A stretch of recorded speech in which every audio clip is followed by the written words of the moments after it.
اوس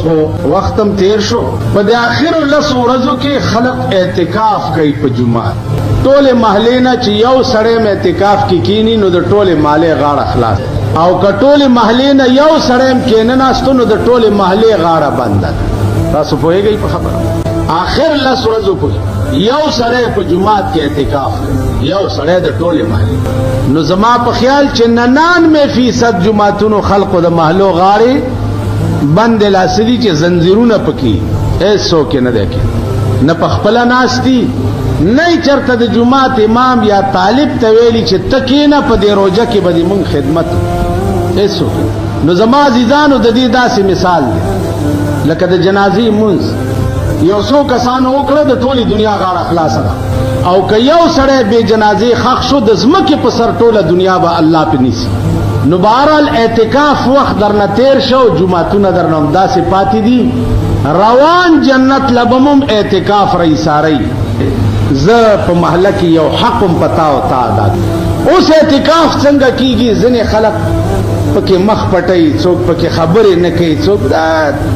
مصیبت دا دی چې دا بیچاره اعتکاف وایي لس ورځې په جمعات کې ځان بندولو ته بغیر د ضرورت نه د جمعات نه بنوزه سوا د دسماتی وغیرہ وغیرہ نه نور بناسته نو نه پکې مخ پټول شتا نه پکې خبرې نه کول شتا خبرېم کوا خوراکم کوا سکاکم کوا ګرځم چایمس کا ستړي مشیم کوا خوار مشیم کوا خالی د جمعات په چار دیوالای کې با لس ورځې دننه بغیر د حاجت انسانی نه با بل شیته د جمعات نه بار نه دا وخت عزیزانو درنته بل وخت پاتې دی چاغه د اختر ورځ ده او په دغه ورځ باندې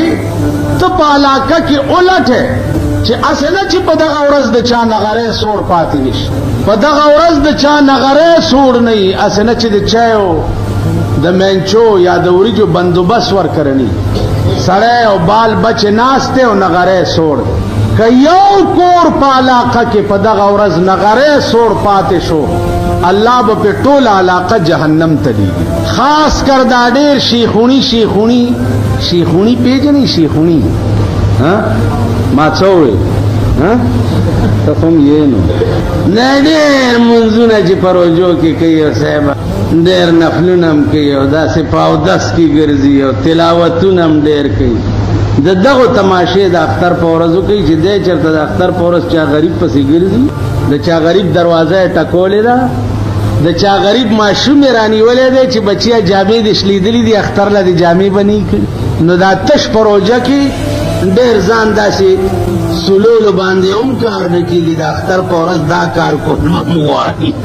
ته پوهېږې په خبره دا ډېر ځان سلول دي په لنګرای پورې په دې بم کار د اختر په ورځ به پټ پټ ګرځي غلې به ګرځي چې د چا خوار غریب سفید پوش نغره چرته سوړ نه پات د اسلام په هر کار کې فلسفه ده په دې سرسایه کې لویه فلسفه ده چې د اختر د مانځنه مخکې با نغری ولټه چې په دغه ورځ د چا نغره سوړ پاتې نشي دا به ولا تاسو پوه شئ خوار غریب یتیم دا به وګورئ چا سره چې په دغه ورځ کوڅه کې ګرځي ستا بچی د کوره جوړ کړی سنگار کړی رو پیسې ورسره جیب او دا خوار ورته ګوري او پیسې ورسره جیب نو زما په خدای قسم دی دا ستا بچی او نصیب زولنی وي او ته به جهنم ته روان کړی دا به زولنی سرسایې اولټوئ که علاقه کې خوار غریب اوګه یتیم یسیر نو د جماعت امام بال بچدار او خوار او سپیرو نهرو بیا به امام لور عام طور امامان خود خدای سپیر دي حکم کول له ډېر خلق دي دا چا ما درته امام په مصلی ټوخي الحمدلله سلام وګرځي هر یو کېړی والی او د ګیدړ غوندې صاحب لکای په سنبای کې ومنډي چاته تاسو نه کو چې امام صاحب دارو پیسې در سره نشته ډېر ټوخي راځه چې یو بوتل شربت درته واله وای په ایمان چریم کړی دي داس جمعۃ الوداع تراغلی د جمعې ټیکټ به اخلي د جنت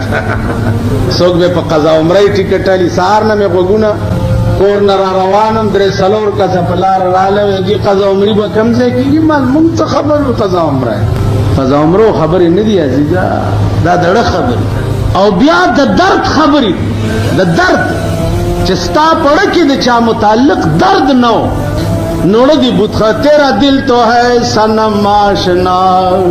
تیرا دل تو ہے صنم آشنا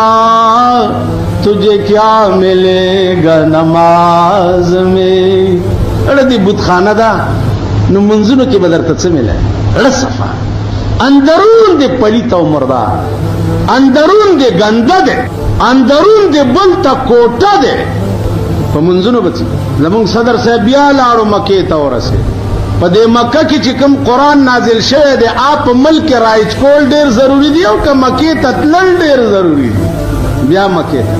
هغه جهاز یې ځان له فري کړی دی چې کوم کې 300 کسان راځي بیا مکې ته د ده تلل ضروري وو که د چا مور مړي پلار مړي لیږل ضروري وو چې چا په عمر کې د خدای کور نه یې لیدلی امید هم نه د خدای سپېرې هغه یې راوچت کړی وی لیږل خبره خود مکې د خدای ده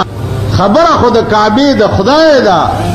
خبره خود هغه قرآن ده چې کوم په مکه او په غار حرا کې نازلېدل خبره د هغه کتاب ده په پاکستان کې رایج کول د پاکستان قانون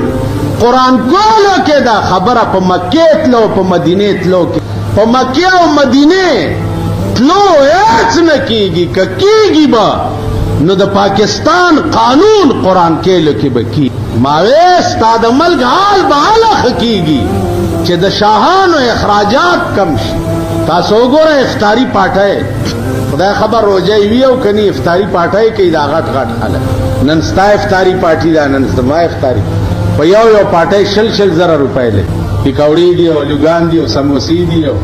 سرکړی چرګان دی اورت خړت ته او دا د دنیا ایرا غیره نتو خیره پیرا ټول کړي یو افطاری شل زره روپۍ نو عرض میں داو چې د غریب حال به الخ کیږي چې د شاهانو اخراجات کم شاهانو اخراجات نه کم شي د غریب حال نه خکی د ملک اقتصادیات چر نه خکیږي چې سو پر د شاهانو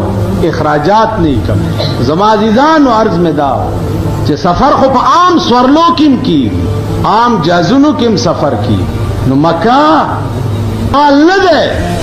د مکې د خدای قانون کمال دی چا د ملک جو خبره مې څه کوله ما څه وی پیغمبر دی د اختر ورځ د مونځ ته روان لاره کې یو ماشوم نسکور پروت دی او جاړي رسول الله صلی الله علیه وسلم ورمنډه کړه په غېږ کې راوچت چې د اختر ورځ او تا پاک او نوې او ټاټ پاټ کې جامې اچولي او په دوړو کې سخاو لیت پیت ماشوم پروتی دغه وخت کې به روچت کې پغې کې لا چې د اختر منزل روانه او مسلدیم پوګي رانجه دې مچولی او صاحبہ خوشبوئی دیم لګولی او منزل روانه او صاحبہ بدرې مریدانم در پسی ماشوم به روچت کې پغې کې لتا سو په دې پیرانو لګا تجربه په دې مليانو یو کوي په ما یو کوي یو ښا ماشوم پروت ته په ما یو کوي چې زبر روچت کم پغې کې چې پاکي جامې مې دا د پیغمبر شاه ورغه ماشوم یې غیږ کې روچ بچي اولی جاړي و یا رسول الله دا اختر وز د نمی مور شتا نمی پلار شتا نچا جامې را غستی نچا خوراک را کړي نچا پیسې مرګري می ټول لګیا دي خوشحاليږي څوک په جامو څوک په پیسو څوک په خوراک زما څوک شتا پیغمبر صحابه او ته چې تاسو عیدګاه ته ځئ زدر لما کور تراغه په منډه بی بی فاطمه او عائشه ته आवाज چل را منډه ای په منډه رااله و زور اوره موقع خدای د ثواب کور ته دل راوس اله د امام حسین او د حسن جامې راواله یو دی بچی ته واغوندوه قجوره او ستوان راواغستو په خپل لاس برابر ک او ماشوم له په خله کې ور مخلاصي ولا وینځل فاطمه لګیا ده ولا مخلاص وینځ عائشه لګیا ده ولا جامې برابرې پیغمبر ورته ستوان جوړي صفا سترا سترګو کې رانجه ورته واچول پیسې ولا جیب کې واچولې رسول الله ورته وی چې بچیا اوس دینه پس بت نه جاړي ویل جی بالکل بنه جاړ بیا پغې کې روچت کو بار رويستو ماشومانو کې پرې انور ماشومان ولراله چې اوس خو دې جړل اوس خان دی ولې ورته وی ولې بنه خان دما چې محمد رسول الله د چا پلار وی بی بی عائشہ د چا مور وی او حسن د چا رونوي نو ولې بنه خان دما دا ورځ در باندې را روانه ده دا اختر په ورځ به دا دوه سترګې دې سلور کړي وي او دغه ته به ګورئ چې خدایا په دغه ورځ زما د علم او د سوري لاندې چرته څوک بے جامو پاتې نشي څوک بے روټۍ پاتې نشي څوک بے چایو پاتې نشي څوک بے وریجو بے منچو پاتې نشي دا امتحان در باندې را یو امتحان تیر شو بل امتحان د اختر په ورځ در باندې دا را روان دی که په دې امتحان کې ناکام شوې د روزې ټوله خواري به